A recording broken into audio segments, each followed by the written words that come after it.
Hello students, welcome back. We are doing in first video we have started the chapter role of the government in health, जिसमें हमने what is health क्या है and what is the status of India in health care. India का health care में क्या status है ये भी हमने जाना पिछली वीडियो में कि कितने ज़्यादा यहाँ डॉक्टर क्वालिफाई होते हैं हर साल, लगभग 15,000 होते हैं, कितने सारे हॉस्पिटल यहाँ पर बन चुके हैं, so many medical tourist were came here, ठीक है, और still they are coming here. And इसके अलावा हमने पढ़ा कि हम मेडिसिन्स के सबसे बड़े एक्सपोर्टर हैं, कितनी सारी मेडिसिन सब बनाते हैं, ठीक है, लेकिन hence so many problems are there. ये भी हमने जाना कि बहुत सारी प्रॉब्लम अभी भी है, ठीक है. फिर हमने बात की थी कि क्या ये सारी फैसिलिटीज़ हमें मिल रही है, तो इसका आंसर भी इसी कॉलम में हमने पढ़ा था कि बहुत सारे इसके जो नेगेटिव एस्पेक्ट भी हैं कि आज भी नंबर ऑफ पॉपुलेशन बहुत ज़्यादा है, जिसकी वजह से जो मोस्ट ऑफ दी जो डॉक्टर्स हैं वो ज़्यादा अपनी लाइफस्टाइल को बढ़िया बनाना चाहते हैं, इसलिए जैसे ही वो डिग्री लेते हैं वैसे ही वो अर्बन एरियाज़ में सेटअप हो जाते हैं, रूरल एरियाज़ को इग्नोर करते हैं, तो रूरल एरियाज़ को अच्छी फैसिलिटीज़ नहीं अवेलेबल हो पाती. इसके अलावा हमने बात की थी कि 5 लाख से ज़्यादा जो पीपल है अभी भी ट्यूबरक्लोसिस जैसी बीमारियों से मरते हैं, जबकि इतनी ज़्यादा वैक्सीन्स वगैरह हमने बना ली है, मलेरिया जैसी वैक्सीन हमने बना ली है, फिर भी मरने वालों की संख्या ज़्यादा है, ठीक है. इसके अलावा हमने बात की थी कि कम्युनिकेबल डिसीज़ भी बहुत ज़्यादा अभी भी हैं, लगभग 21% जो कम्युनिकेबल डिसीज़ से ही लोग मर जाते हैं, ये भी हमने इसमें पढ़ा, ठीक है. ऐसी हाफ ऑफ द चिल्ड्रन हमारे देश की ऐसी है जिनको एडुकेट फूड नहीं मिलता, नरिशमेंट वाला फूड उनको नहीं मिल रहा है. ये सारे हमने पॉजिटिव और नेगेटिव दोनों एस्पेक्ट हमने इस कॉलम में लिखे थे, ठीक है. फिर हमने बात की थी कि ये सारी फैसिलिटीज़ 2 तरीके से इंडिया में दी जाती है, एक पब्लिकली दी जाती है यानी कि पब्लिक हेल्थ केयर सिस्टम और एक प्राइवेट हेल्थ केयर सिस्टम. तो हमने पब्लिक हेल्थ केयर सिस्टम यानी कि सार्वजनिक स्वास्थ्य सुविधाएं क्या होती है उसके बारे में हम स्टार्ट कर चुके थे लास्ट वीडियो में, जिसमें मैंने बात की थी कि हम इसी के तहत एक एग्जाम्पल से समझेंगे कि जो पब्लिक हेल्थ केयर सिस्टम है वो इंडिया में कैसे काम करता है, किस तरीके से काम करता है और उसकी देखरेख कौन करता है. ये तो मैं लास्ट वीडियो में आपको बता चुकी थी बच्चों कि जो पब्लिक हेल्थ केयर सिस्टम जैसे कि नाम से पता चल रहा है कि इसे गवर्नमेंट हैंडल करती है, ठीक है, यानी कि जो हमारी सरकार है जिसे लोगों ने चुना है, ठीक, वो हमारे लिए इस तरह की सबसे लोएस्ट कॉस्ट पर या फ्री ऑफ कॉस्ट भी वो हमें ये सारी फैसिलिटीज़ मुहैया कराती है, ठीक है. तो हम यहाँ पर एक स्टोरी है, हाकिम शेख एक व्यक्ति हैं, उसके बारे में जानेंगे कि public health care system India में काम कैसे करता है, ठीक है, और वो हमारे लिए बना है, पब्लिक के लिए बना है. तो अगर वो इग्नोर करेगा, अगर वो एडमिट नहीं करेगा किसी पेशेंट को, तो क्या कंडीशंस पैदा होती है और हम क्या कर सकते हैं. तो यहाँ एक स्टोरी दी हुई है, द स्टोरी ऑफ हाकिम शेख, एक कॉलम दिया हुआ है, देख लेंगे आप अपनी बुक में सभी कि हाकिम शेख कौन थे. He was a member of Paschim Banga Khet मजदूर समिति यानी कि PBKMS, जो कि एक ऑर्गेनाइजेशन है. किसकी ऑर्गेनाइजेशन है वो? वेस्ट बंगाल की है, जो कि एग्रीकल्चर जो लेबरर होते हैं उनकी एक वेस्ट बंगाल में एक एसोसिएशन है, ठीक है. तो यहाँ क्वेश्चन बनता है कि हाकिम शेख कौन थे, तो आप बता सकते हैं कि कौन थे वो, ठीक है. एक बार उनके साथ एक घटना घटित हो जाती है 1992 में. 1992 में क्या घटना होती है, तो पहले ये जान लेंगे कि हाकिम शेख कौन थे, किसके वो मेंबर थे, तो ये आपका इसे अंडरलाइन करेंगे. और 1992 में उनके साथ क्या कंडीशन होती है कि वो चलती ट्रेन से गिर जाते हैं और उनके हेड में काफ़ी इंजरी होती है, ठीक है. फिर वो कहाँ जाएंगे, ओबियसली वो हॉस्पिटल में जाते हैं, कोलकाता के हॉस्पिटल में, जहाँ कि उन्हें ये कहकर रिफ्यूज़ कर दिया जाता है कि वहाँ पे कोई भी स्पेयर बेड नहीं है, ठीक है. फिर he went to the other hospital, हाँ ये कह दिया जाता है कि जिस तरह की फैसिलिटीज़ इनको दी जानी है अभी रिक्वायर्ड है इनकी बॉडी को देखते हुए, इनकी इंजरी को देखते हुए, वो यहाँ पर ऐसी नहीं है, ठीक है. लगभग 14 आवर्स गुजर चुके हैं लेकिन उनकी ट्रीटमेंट अभी तक स्टार्ट नहीं हुई, ठीक है। लगभग ऐसे 8 डिफरेंट हॉस्पिटल में वो गए हैं, लेकिन सभी ने इसी तरह के पब्लिक हॉस्पिटल ने उन्हें एडमिट करने से रिफ्यूज़ कर दिया, ठीक है। फाइनली वो कहाँ एडमिट होते हैं? एक प्राइवेट हॉस्पिटल में। अभी हम प्राइवेट हॉस्पिटल के बारे में भी अगले उसमें पढ़ेंगे कि प्राइवेट हॉस्पिटल में होते हैं जो कि ज़्यादा वहाँ पे पैसा स्पेंड करना पड़ता है, थोड़े कॉस्टली होते हैं, ठीक। वहाँ वो थोड़े ज़्यादा पैसे स्पेंड करके और उन्होंने अपनी ट्रीटमेंट शुरू कर दिए थे, लेकिन क्योंकि उन्हें पब्लिकली उन्हें फैसिलिटीज़ मिलनी चाहिए, ठीक है, कि सरकार का पहला काम ही यही है कि मज़दूरों लोगों को, गरीब लोगों के लिए हॉस्पिटल आप खोल रहे हो, आम लोगों के लिए खोल रहे हो, और वहाँ पर अगर इस तरह के एडमिट करने से अगर आप मना करते हो तो ये सरकार उसके खिलाफ आवाज़ उठा सकते, लोग उसके खिलाफ आवाज़ उठा सकते हैं। तो वो और उसकी जो संस्था थी पश्चिम बंग खेत मजदूर समिति, वो एक केस दायर करते हैं। कहाँ करते हैं बेटा? कोर्ट में। कोर्ट किसके खिलाफ ये केस दायर करते हैं? उन हॉस्पिटल के जिन्होंने उन्हें एडमिट करने से मना कर दिया। तो वो हॉस्पिटल किसके? गवर्नमेंट के, यानी कि गवर्नमेंट के खिलाफ ये केस दायर किया जाता है, जहाँ पर जो कोर्ट है वो डिसीज़न लेता है कि जितना भी पैसा हाकिम शेख का खर्च हुआ है वो सारा का सारा उसकी रिकवर किया जाए, ये ऐसा वो ऑर्डर देते हैं। तो यहाँ तक सभी को समझ आया? इसमें कोई दिक्कत? कि ये हाकिम शेख की स्टोरी थी जिसके द्वारा हमें क्या पता चल रहा है कि जो इंडिया में पब्लिक फैसिलिटीज़ जो है, जो कि गवर्नमेंट की जिम्मेदारी है, वो हमें किस तरह से मिलती है। एक और स्टोरी यहाँ पर दी हुई है, इसे भी आप देख लेंगे। यहाँ पर जो स्टोरी है दो दोस्तों की। दो दोस्त हैं, अमन और रंजन, ठीक है। यहाँ पर एक दोस्त जो है वो जो रंजन है वो अच्छी एक बढ़िया फैमिली से है, ठीक है, जबकि अमन जो है वो एक थोड़ी सी स्ट्रगलिंग फैमिली से है, जो स्ट्रगल कर रहे हैं फूड के लिए। इतना अच्छा बैकग्राउंड नहीं है उनका, इकोनॉमिकली ज़्यादा स्ट्रॉन्ग नहीं है। तो दोनों ही दोस्त हैं जिसमें वो बात कर रहे हैं, आपस में शेयर कर रहे हैं कि जब कभी रंजन बीमार होता है तो वो हॉस्पिटल में जाते हैं। वो हॉस्पिटल में उन्हें बड़े अच्छे से ट्रीट किया जाता है, वहाँ बहुत अच्छे प्यार से बोलते हैं, साफ़ सुथरा सा हॉस्पिटल होता है बड़ा, ठीक है। नर्स, डॉक्टर्स, ये सब बहुत पोलाइटली उनसे बात करते हैं। नर्स इंजेक्शन भी दे रही है इवन, ठीक है, वो इतने प्यार से दे रही है कि पता भी नहीं चलता कि इंजेक्शन लग रहा है, कोई पेनफुल नहीं होता वो ड्यूरेशन, ठीक। और दवाइयाँ भी बड़े प्यार से, ये टॉफ़ी के तौर पर कि आपको मीठी लगेगी, इस तरह से बहुत सॉफ्ट तरीके से बिहेव किया जाता है। तो उसे बहुत अच्छा लगता है हॉस्पिटल में जाके। लेकिन जब अमन अपना एक्सपीरियंस शेयर करता है तो वो बताता है कि मुझे तो चारों तरफ गंदगी नज़र आई जिस हॉस्पिटल में मैं गया था, ठीक है, और गंदगी के साथ साथ एक लंबी सी क्यू थी जिसमें बहुत देर की इंतजार करने के बाद हमारी टर्न आती है। डॉक्टर भी बहुत अच्छे से नहीं देखते हैं, ठीक है, और बहुत हालांकि पैसे नहीं लगे थे हमारे, जैसे कि रंजन के पैसे, काफ़ी सारे पैसे खर्च हो गए थे, और जो अमन था उसके पैसे ज़्यादा खर्च नहीं हुए, ठीक है। दवाइयाँ भी बहुत सस्ती सी थी। तो इस तरीके से दोनों अपनी चीज़ों को शेयर करते हैं। तो यहाँ पे हम अंदाज़ा लगा सकते हैं कि ओबियसली रंजन जिस हॉस्पिटल में गया था वो एक कैसा हॉस्पिटल होगा बच्चों?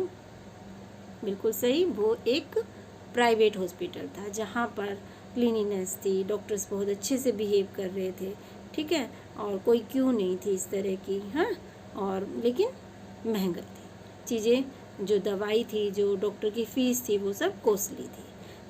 ऑन द अदर हैंड अमन जिसकी शो अपनी शेयर कर रहा है, जिस हॉस्पिटल की वो बात बता रहा है, वो एक पब्लिक हॉस्पिटल है जहाँ पर थोड़ी सी, क्योंकि काफ़ी लोग आते हैं तो गंदगी काफ़ी थी वहाँ पर, ठीक है, एक लंबी सी क्यू लगी हुई थी, और हालांकि फ़ीस नहीं थी वहाँ पे, बहुत ज़्यादा नहीं थी फ़ीस, लेकिन जो दवाइयों का खर्चा था वो भी ऐसा नाम मात्र के लिए ही था।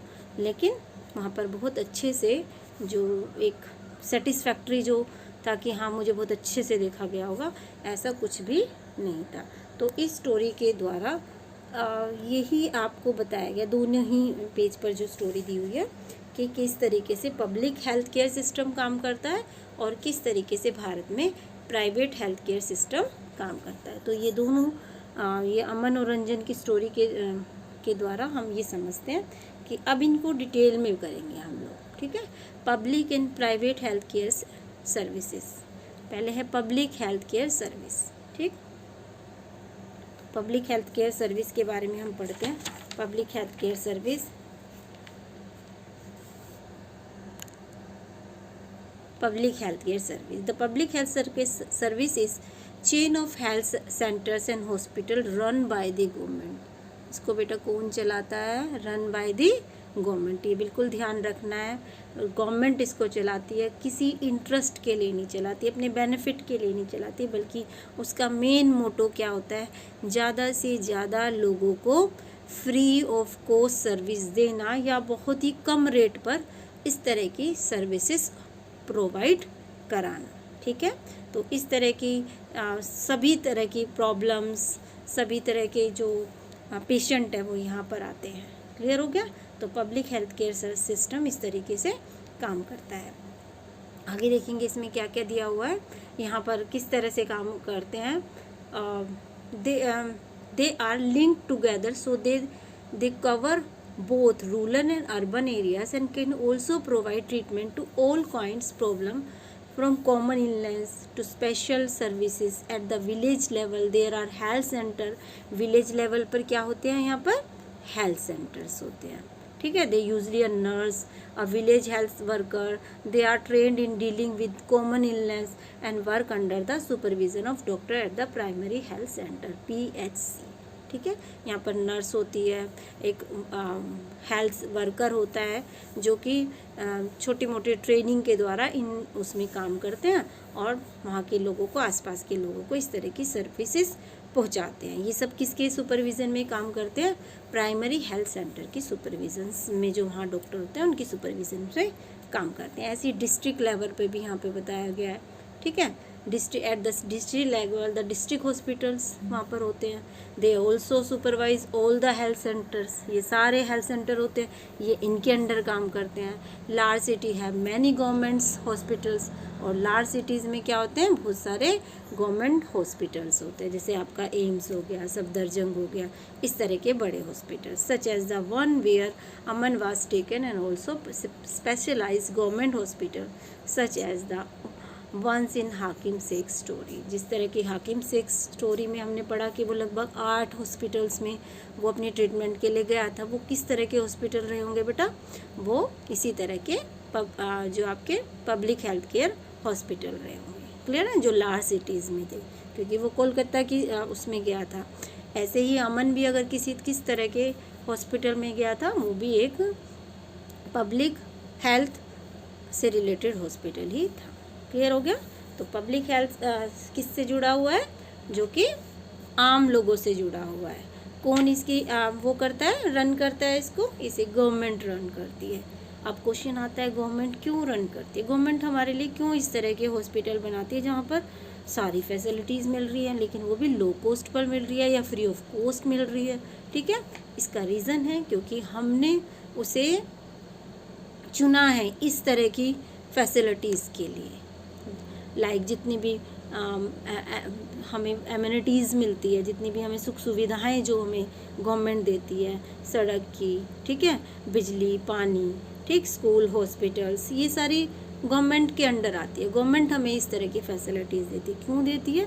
बिकॉज वी हैव पे टू टैक्स। हम उसे क्या पे करते हैं बेटा? टैक्सेस पे करते हैं। ठीक है, तो यहाँ पर वो टैक्सेस के बारे में बताया गया। वाई पे टैक्स टू द गवर्नमेंट, हम टैक्स गवर्नमेंट को क्यों पे करते हैं? गवर्नमेंट को टैक्स किस लिए पे किया जाता है? बहुत सारी ऐसी सर्विसेज हैं जिसे एक इंडिविजुअल्स नहीं अफोर्ड कर सकता। ठीक है, वो एक इंडिविजुअल्स सारे इलाकों में नहीं पहुंचा सकता।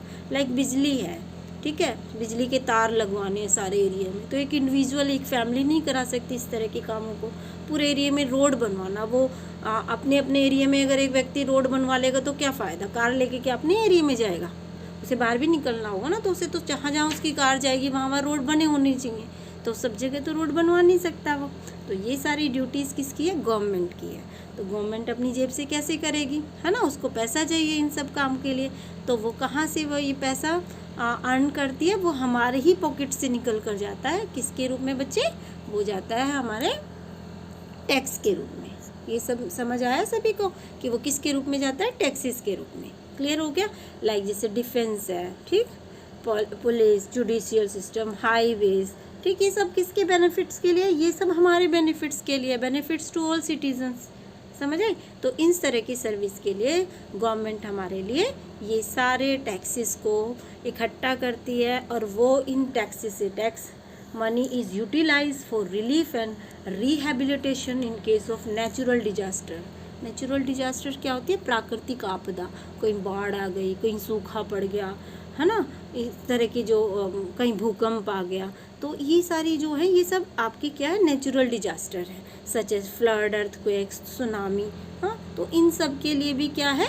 इन सब के लिए भी जो टैक्स होते हैं उसी से ही ये पैसा निकाला जाता है। ऐसे स्पेस के लिए हम स्पेस में कोई रॉकेट छोड़ रहे हैं, ठीक है, कोई मिसाइल बना रहे हैं, हम न्यूक्लियर बना रहे हैं, ठीक, इन सब प्रोग्राम्स के लिए भी हमारे टैक्स वाली चीज़ें ही काम आती है। तो यहाँ तक समझ आया सभी को बच्चे कि यहाँ पर क्वेश्चन आ रहा है कि why tax pay why we pay to the taxes to the government, हम गवर्नमेंट को क्यों टैक्स पे करते हैं? तो वो दीज आर दी रीजंस कि हम इसीलिए उसको टैक्स पे करते हैं। क्लियर यहाँ सभी को?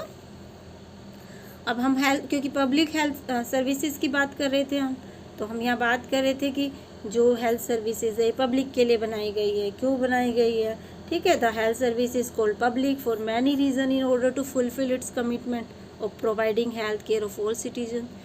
फिर आगे है the government has establish these hospital and health centre, also the resources need to run these service are obtain from the money that we मतलब we pay as a tax, the public pay to the government as a tax के रूप में हम जो देते हैं, ठीक है। तो ये सारी फैसिलिटीज़ हैं, ये सब फैसिलिटीज़ किसके लिए होती है बेटा? ये सारी फैसिलिटीज़ एक तो नंबर एक तो फ्री होती है या फिर लो कॉस्ट पर होती है, और किसके लिए होती है बेटा? ये मोस्टली पुअर पीपल्स के लिए होती है, ठीक है।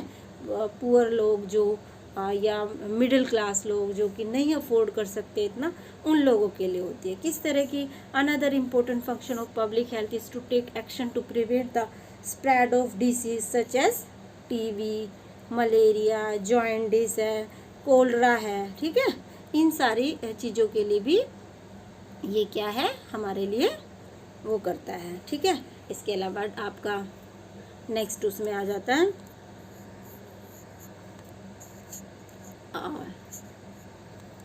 नेक्स्ट में आता है आपका जैसे डायरिया है ना, और चिकनगुनिया है। ये सारी बीमारी हम अपने आसपास के एरिया में सुनते भी हैं, कभी कभी हम खुद भी इससे ग्रसित हो जाते हैं, ठीक है। तो लेकिन हमें ग्रसित नहीं होना, हमें अपने आप को इन सब चीज़ों से बचा कर रखना है। जैसे आजकल चल रहा कोरोना है, ठीक है। तो इन सारी चीज़ों पर काम करने के लिए, इनके लिए वैक्सीनेशन करने के लिए, इनके लिए तरह तरह की मेडिसिन्स लाने के लिए, ये सारी चीज़ों के लिए हमारी जो गवर्नमेंट है वो काम करती है, ठीक है। तो मेन काम जो है इन सारी बीमारियों को दूर करने के लिए किसकी मेन प्रायोरिटी होती है बेटा? गवर्नमेंट की होती है, ठीक है। और this has to be organised by the government with the participation of people, otherwise it is not effective. जैसे एक एग्जांपल इसमें दे रखा है कि मॉस्किटोज़ ब्रीड हो जाते हैं, कहाँ हो जाते हैं? कूलर्स में, रूफ टॉप में, ठीक है। और बहुत सारे एरियाज़ में तो गवर्नमेंट के जो पर्सन आते हैं, आपने कभी देखा होगा कूलर्स को चेक करने आते हैं आप लोगों के घर में, है ना, टायर वगैरह में कहीं पानी तो नहीं भर रहा, ये सारी चीज़ें। और वो दवाइयों को स्प्रेड करने भी समय समय पर हमारे इलाकों में आते हैं। तो वो सब काम कौन करता है? वो सब काम हमारी गवर्नमेंट करती है। तो recall the case of Hakim's के शेख, आपको याद होगा वो भी जो था। Would you like to know what the court said in this case? अगर ये सारी फैसिलिटीज़ हमें सरकार नहीं देती या इसमें डिले कर देती है या उसकी वजह से हमारा बहुत बड़ा नुकसान हो रहा है, जैसे कि हाकिम शेख का हो सकता था, क्योंकि 14 आवर्स तक वो बिना ट्रीटमेंट के ऐसे ही बेचारा दर दर की ठोकरें खा रहा था, कभी इस हॉस्पिटल में कभी उस हॉस्पिटल में, और सब रिफ्यूज़ कर रहे थे, है ना।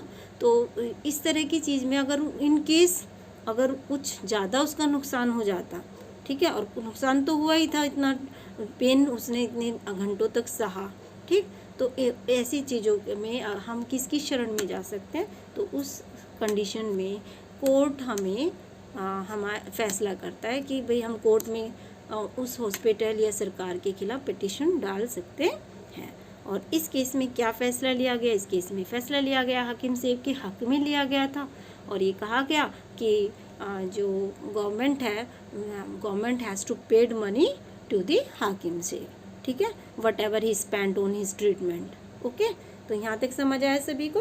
तो क्यों ये सब चीज़ें हैं? क्योंकि हमारे कॉन्स्टिट्यूशन के अकॉर्डिंग ये गवर्नमेंट की प्राइमरी ड्यूटी है, ठीक है। क्या प्राइमरी ड्यूटी है बेटा? प्राइमरी ड्यूटी है उसको वेलफेयर देने की। किसको वेलफेयर देने की? पब्लिक को।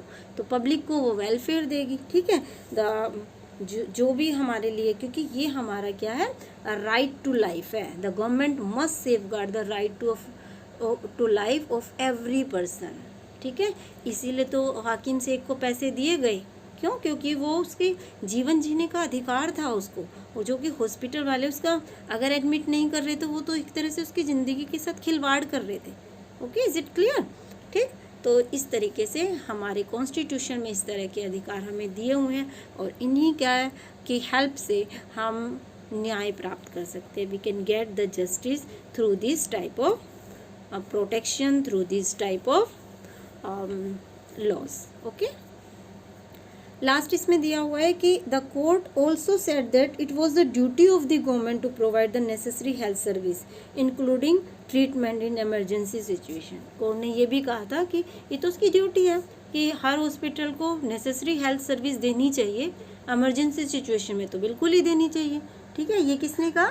The court has also said. ये भी साथ साथ में कहा। ये पैसे तो भरने ही थे, लेकिन ये भी उसने एक आगे मिसाल पेश की कि कोई इस तरह की केसेस दोबारा से नहीं आने चाहिए, ठीक है।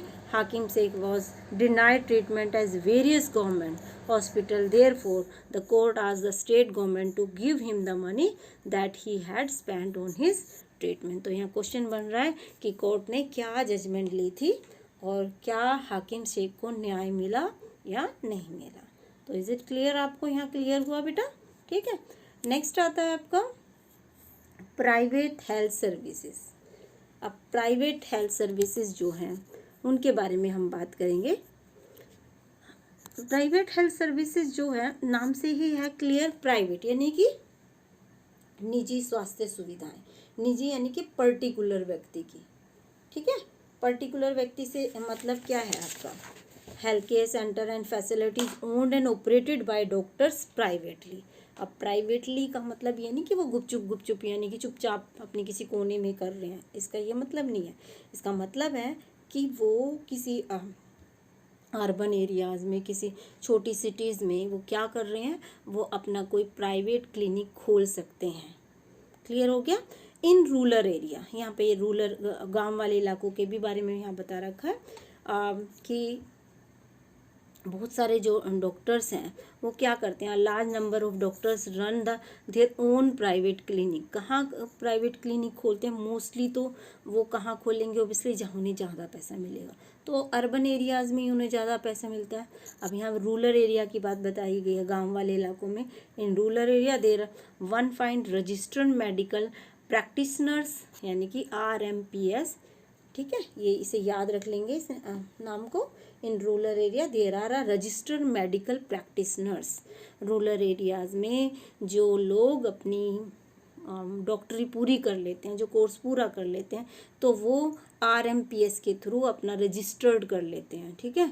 और इस रजिस्टर के थ्रू वो वहाँ पर क्या है, अपने छोटे मोटे क्लिनिक खोल सकते हैं।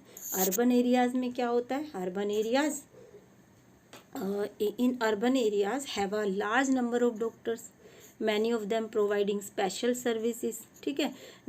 there are hospital and nursing home आपने सुना ही होंगे, ठीक है। प्राइवेट क्लिनिक भी आपने सुने होंगे। प्राइवेट, लेकिन ये कैसे चलते हैं? प्राइवेटली, ठीक है। एक पर्टिकुलर एक व्यक्ति के द्वारा या व्यक्तियों के ग्रुप के द्वारा चलते हैं। उसी हॉस्पिटल्स या उसी क्लिनिक के अंदर सो मेनी लेबोरेटरीज होती हैं, टेस्ट वगैरह की, ये सारी फैसिलिटीज़ जो होती है ना वो उसी के अंदर होती है। Like special facilities like X ray होता है वहाँ पे, अल्ट्रासाउंड हो गया, ठीक है। There are shop from where we buy medicine, अंदर ही एक शॉप भी होती है जहाँ से हम मेडिसिन खरीद सकते हैं। लेकिन क्या अंतर है बेटा दोनों में, ये है प्राइवेट और पब्लिक में, कि यहाँ प्राइवेट में हम हर चीज़ के लिए ज़्यादा पैसे पे करते हैं, लेकिन पब्लिक में क्या है, वहाँ पर लो कॉस्ट में या फिर फ्री ऑफ कॉस्ट में भी हम अपनी ट्रीटमेंट करा सकते हैं। तो this is the main difference. दोनों में क्या डिफरेंस है, कॉस्ट का। ये बहुत महंगे होते हैं, प्राइवेट हेल्थ फैसिलिटीज़ जो होती हैं वो काफ़ी महंगी होती है, कॉस्टली होती है, और इसकी कंपैरेटिवली जो पब्लिक होती हैं वो या तो बहुत ही लो कॉस्ट पर होती है या फ्री ऑफ कॉस्ट होती है, ठीक है। इसलिए जो पुअर लोग होते हैं, जो मिडिल क्लास लोग होते हैं, मोस्टली वहाँ जाना पसंद करते हैं क्योंकि ट्रीटमेंट बहुत महंगी महंगी होती है, ठीक है। इसके अलावा आपने देखा होगा छोटी छोटी बीमारियों पर भी ये लोग कितने कितने टेस्ट लिख देते हैं। किस लिए लिखते हैं, अपना पैसा बनाने के लिए, है ना। एक बार बस पेशेंट आना चाहिए और बस उसको वे धड़ाधड़ उनके क्या है बहुत सारे टेस्ट लिख देते हैं ताकि वहाँ से पैसा कमाया जा सकते। तो यहाँ पे कुछ पिक्चर्स आप देख रहे होंगे, ये देखेंगे कि पिक्चर्स में क्या दिख रहा है। Doctor in a rural health centre दिख रहा है ये वाला, ठीक है। In rural health centres giving medicine in a patient, यहाँ पे दिख रहा होगा, ठीक है। और दूसरी फिगर में आप देखेंगे a woman and her sick child at a government hospital according to UNICEF more than 2 million children die every year in India from preventable infections. तो यहाँ पर दोनों ही डाटाज दिए हुए हैं, इसमें रूरल एरियाज़ का भी और पब्लिक जो हेल्थ केयर सेंटर किस तरह से एक पेशेंट, एक छोटा बच्चा किस तरह से उसको कोई बेड नहीं मिल रहा और कहाँ वो बेंच पे ही लेटा हुआ है, ठीक है। ये भी आपको डाटाज यहाँ पर दिखाया गया है, ठीक। तो यहाँ तक समझ आए, यहाँ तक कोई प्रॉब्लम है बेटा। अब प्राइवेट के बाद हमारा जो नेक्स्ट जो टॉपिक आता है बेटा वो क्योंकि अभी हमारा प्राइवेट ही चल रहा है तो प्राइवेट हेल्थ फैसिलिटीज़ में और भी जो कई चीज़ें इसमें दिखा रखी है कि जो कि यहाँ पे पेशेंट हैव टू पे। अब इसको एक बार थोड़ा बड़ा करके दिखाती हूँ मैं। Patient have to pay to lot of money to every service, है ना, every service that they use. उन्हें बहुत ज़्यादा पे करने पड़ते। कौन सी सर्विस में, प्राइवेट हेल्थ सर्विस में, ये ध्यान रखना है आपको, ठीक है। इसके अलावा यहाँ पर बताया गया today's the presence of private facilities can be seen all around. बहुत ज़्यादा प्राइवेट हॉस्पिटल्स कोने कोने में बिखरे पड़े हैं, बहुत ज़्यादा बन गए हैं, ठीक है। In fact now there are large companies that run hospital and some are engage in manufacturing and selling medicine. बहुत सारी तो ऐसी है कि जो मेडिसिन को सेल करती है और मैन्युफैक्चरिंग भी करती है, उस काम में भी लगी हुई है। Medical shops are found in every corner of the country. बहुत ज़्यादा जो मेडिकल स्टोर्स हैं वो हमारे देश में खुल चुके हैं, लेकिन ये प्राइवेटली जो है यहाँ पर क्या है, यहाँ पे बहुत ये कॉस्टली होते हैं, ठीक है। तो हर कोई इसे अफोर्ड नहीं कर सकता। अब इसी टॉपिक को हम आगे बढ़ाते हुए पढ़ेंगे कि कौन इन्हें अफोर्ड कर सकता है, ठीक है। क्या ये हेल्थ केयर सिस्टम जो है, चाहे वो पब्लिक हो चाहे वो प्राइवेटली हो, क्या ये इक्वल है बेटा सबके लिए, ठीक है। Is adequate health care available to all. क्या आपको, चाहे वो अमन की स्टोरी हो या रंजन की स्टोरी हो, चाहे हाकिम सेब की स्टोरी हो, आपको इन सबको सुनने के बाद, पढ़ने के बाद क्या लगता है आपको कि क्या ये सबको इक्वली मिल रही होगी? तो उसी के टॉपिक पर हम इस में बात करेंगे कि क्या ये इक्वली मिल रही है, और अगर नहीं मिल रही तो क्या रीजंस हैं बेटा कि ये सबको इक्वली अभी भी नहीं मिल रही है, ठीक है। तो यहाँ पर रीजंस तो क्लियरली साफ नज़र आ रहा है कि गवर्नमेंट हॉस्पिटल्स हैं तो बहुत सारे, हर साल हम देख रहे हैं जब से हम आज़ाद हुए हैं इन 1950 से हम जब से हॉस्पिटल की काउंटिंग होनी स्टार्ट हो रही है, तो जब से कितने हॉस्पिटल अब तक 2018 और 19 के जो डाटा जिसमें दिए हुए थे वो 18,000 प्लस थे, ठीक है। तो अब तो 25,000 तक पहुंच गए होंगे, ठीक है। तो कहने का मतलब है कि इतने सारे हॉस्पिटल हैं, हर साल 15,000 के करीब डॉक्टर्स क्वालिफाई करते हैं, ठीक है, उसके बावजूद भी ये सभी को नहीं मिल पाते। गरीब लोगों की दशा और भी ख़राब होती जा रही है। इसके रीजंस क्या है? क्योंकि गवर्नमेंट हॉस्पिटल नॉट सफिशेंट, अभी वो सफिशेंट नहीं है, क्वालिटी सर्विस नहीं दे पा रहे हैं। क्वालिटी सर्विस से मतलब है हर तरह के इक्विपमेंट है, डॉक्टर बहुत वेल क्वालिफाइड होते हैं, बट वो अपनी जो ड्यूटीज़ हैं, रिस्पॉन्सिबिलिटीज़ हैं, वो ठीक से निभा नहीं पाते, ठीक है।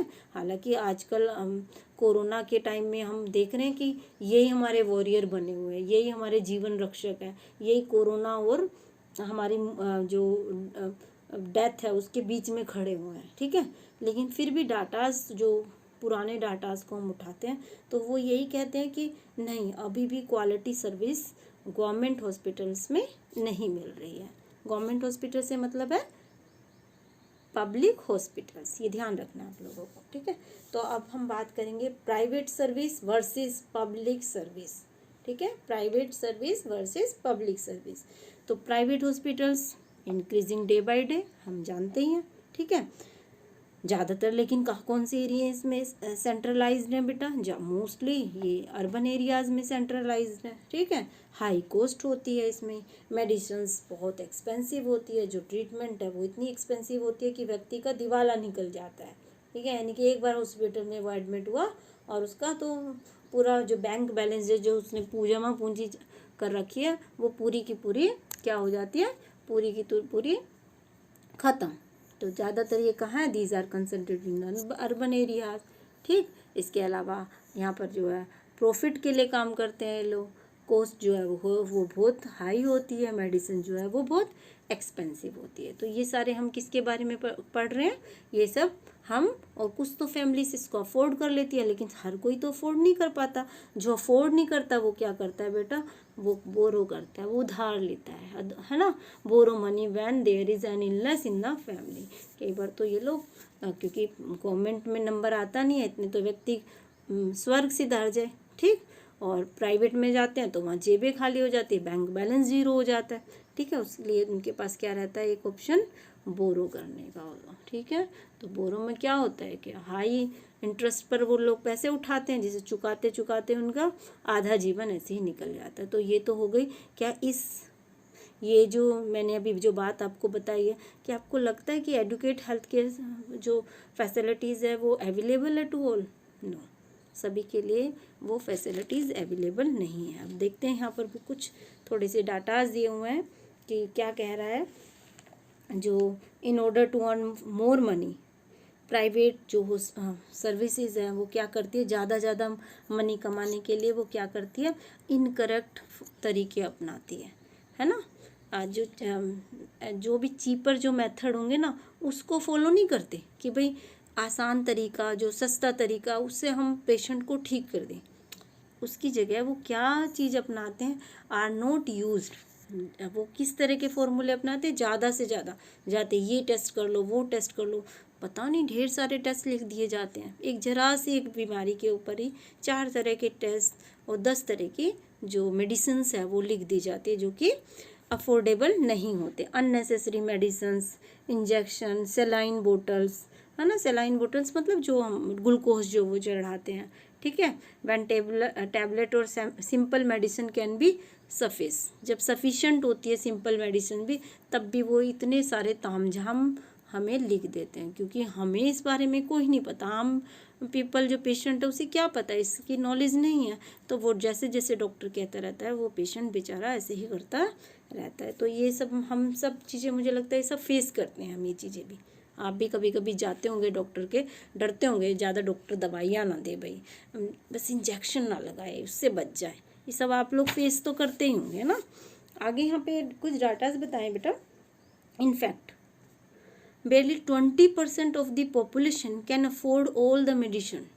देखिए, सिर्फ 20% लोग ही हैं बेटा जो कि हर तरह की मेडिसिन को अफोर्ड कर सकते हैं, ठीक है। और रेस्ट ऑफ द जो 80% है वो अफोर्ड ही नहीं कर पाते। ये डाटा समझ रहे हो आप, ठीक है। तो आगे देखेंगे कि उन 80% का क्या होता है। जो 80% लोग हैं जो अफोर्ड नहीं कर पा रहे, उनका ये इस पिक्चर्स को हम एक बार और भी देखेंगे ये क्या कहती है, इससे के बाद में हम डिस्कस करेंगे, ठीक है। तो जो अफोर्ड नहीं कर पाते उनके बारे में, they can not afford all the medicine they are required during an illness, 20% illness के दौरान सिर्फ कर पाते हैं। Hence even the those whom one might not think as being poor, medical expense cause hardship. It was reported to study that 40% of people, और उस 80 में से भी जो 40% है ना, वो क्या करते हैं बेटा, जो 40% है वो क्या करते हैं, वो मनी बोरो करते हैं। बात समझ आ गई? यानी कि 20% जो लोग हैं वो सारी तरह की मेडिकल फैसिलिटीज़ अवेल कर सकते हैं, दे सकते हैं इजीली, उनके पास इतना पैसा होता है, ठीक है। लेकिन उनमें से जो 80% है, 20 निकाल दिए 80% बचे, 80 में से जो 40% है बेटा वो भी अफोर्ड नहीं कर पाते ठीक से। क्या करते हैं वो बोरो करते हैं। और जो बाकी बच गए उनका क्या होगा, वो तो फिर उनकी और भी बुरी कंडीशंस हैं। क्लियर हो गया? यहाँ तक समझ आया? For those who are poor, every illness in the family in case of great anxiety and distress, obviously poor people में तो क्या होगी, anxiety होगी, distress होगा, परेशानियाँ होगी, ठीक है। ये क्यों होगी, ठीक। Those who are poor are in the first place undernourished. These families are not eating as much as they should. क्या होता है कि जो पुअर पीपल है वो क्या होगा, जब इलनेस में आएगा, एनेक्सिटी होगी, डिस्ट्रेस होगा उसको, ठीक है, उसकी कंडीशन बहुत ही ज़्यादा वर्स्ट हो जाएगी। क्लियर? इतना बात समझ आ रही है ना तुम? तो उसे खाने के लिए ठीक से नहीं मिलेगा, उसकी जो अंडर नरिश्ड हो जाएगा वो, यानी कि जो न्यूट्रिशन उसके बॉडी को मिलने चाहिए वो नहीं मिलेंगे, ठीक है। These family are not eating as much as good food they should, जिस तरह का उन्हें मिलना चाहिए उस तरह का फूड उन्हें नहीं मिल पाएगा, ठीक है। They are not providing basic necessity like drinking water. हमने बात की थी ना पहले हेल्थ के बारे में, व्हाट इज़ हेल्थ।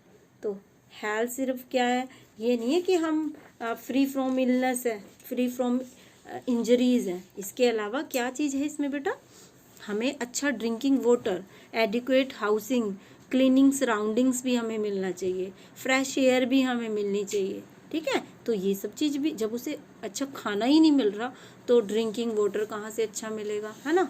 उसकी सराउंडिंग भी गंदी होगी, अगर वो आसपास अच्छी सफाई नहीं होगी तो ऑब्वियसली वो जल्दी जल्दी बीमार पड़ेगा, ठीक है, जैसे कि अमन पड़ रहा था, ठीक।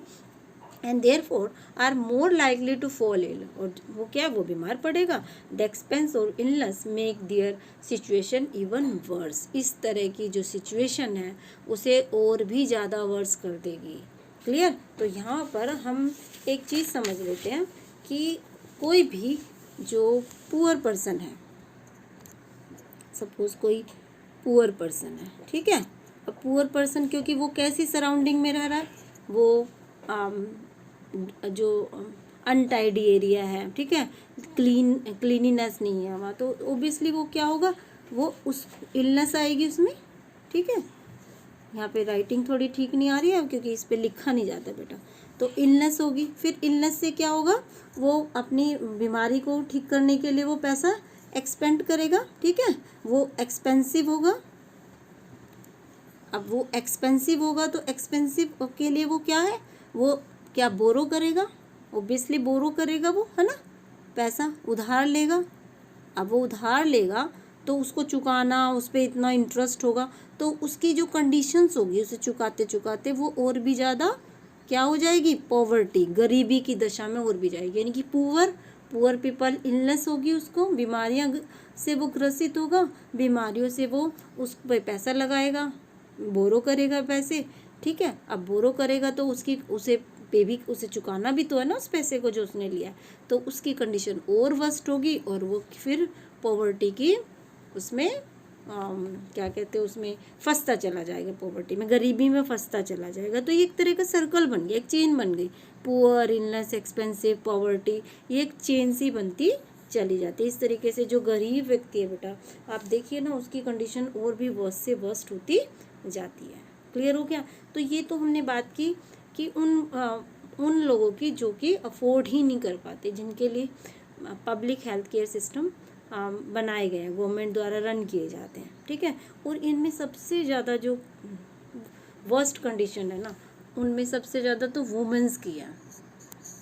वुमेन्स जो कि अपने ऊपर तो कुछ करना ही नहीं चाहती, मतलब अपने ऊपर ज़्यादा करना ही नहीं चाहती, कि वो अपनी बीमारियों को छिपाती रहती है और ज़्यादा अपने ऊपर लगाना नहीं चाहती, फैमिली मेम्बर्स पर ज़्यादा ध्यान देती है, अपनी हेल्थ की तरफ वो ज़्यादा क्या है जागरूक नहीं होती, अवेयरनेस की कमी होती है, या फैमिली मेम्बर्स भी इतना ज़्यादा प्रमोट नहीं करते हैं। इग्नोरेंस, यानी कि वुमेन्स को क्या किया जाता है, इग्नोर किया जाता है अबाउट दी हेल्थ को लेकर। तो वुमेन की कंडीशंस आप समझ सकते हैं इस मैटर पे और भी ज़्यादा खराब है। मैनी ट्राइबल एरिया, अब हम अगर बात करें ट्राइबल एरियाज़ की, तो ट्राइबल एरियाज़ में तो क्या है, बहुत दूर दूर तक भी ट्राइबल एरिया में कोई क्यों हॉस्पिटल डालना चाहेगा। सपोज करो आप कि भाई बहुत ज़्यादा पैसे लगाकर एक व्यक्ति ने डॉक्टरी की डिग्री हासिल की है, अब वो ऐसे आदिवासी इलाके में क्यों जाएगा जहाँ पर उसे पैसे मिलने ही नहीं है ज़्यादा। वो तो वहाँ लगाएगा ना उस अर्बन एरिया में जहाँ पे उसको ज़्यादा से ज़्यादा वो मनी अर्न कर सके, जितना पैसा उसने अपनी उस डिग्री को लेने में लगाया उसे उसको वापस पा सके, बल्कि उससे कई गुना पा सके। तो अर्बन ट्राइबल एरिया में तो उसे वो बेनिफिट्स मिलते नहीं हैं, तो वहाँ की कंडीशन तो और भी वर्स्ट है, ठीक है। Have few health center, tribal areas में बहुत ही फ्यू सेंटर्स है, they do not run properly, even private health service are not available. तो ऐसे एरियाज में लोगों को दूर दूर तक पैदल जाना पड़ता है बेटा। यहाँ पर एक पिक्चर के थ्रू यहाँ दिखा भी रखा है कि किस तरीके से लोग, यहाँ पे दिखा है, this pregnant woman lady has to travel many kilometre to see a qualified doctor. एक क्वालिफाइड डॉक्टर के पास जाने के लिए उसे कितना पैदल चलना पड़ रहा है ना। अब हंसी के लिए आप ये भी कह सकते हो साइकिल पे क्यों नहीं बैठ रही, ठीक है, तो थोड़ी देर बाद जब थक जाएगी साइकिल पे भी बैठ जाएगी।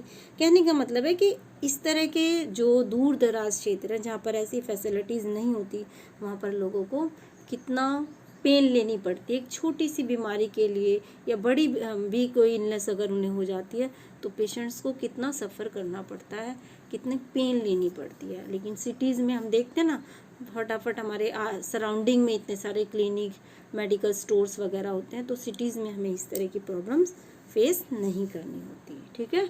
तो इस वीडियोज़ में हम इतना ही करेंगे। अगली वीडियो में हम करेंगे बेटा कि इसका क्या इलाज है, व्हाट कैन वी डू, है ना, हम क्या कर सकते हैं इसके लिए। तो आगे हम कुछ एग्जाम्पल्स के द्वारा हम केरला और कोस्टा रिका के कुछ 2 एग्जाम्पल देखेंगे कि उन्होंने कैसे हेल्थ केयर सिस्टम को बढ़िया किया अपने देश में। केरला तो इंडिया का ही पार्ट है, तो इंडिया में कैसे स्टेट ने मेंटेन किया हेल्थ केयर सिस्टम को, तो वो अगली वीडियो में हम करेंगे। तब तक के लिए आप सभी स्वस्थ रहें, टेक केयर ऑफ़ योरसेल्फ।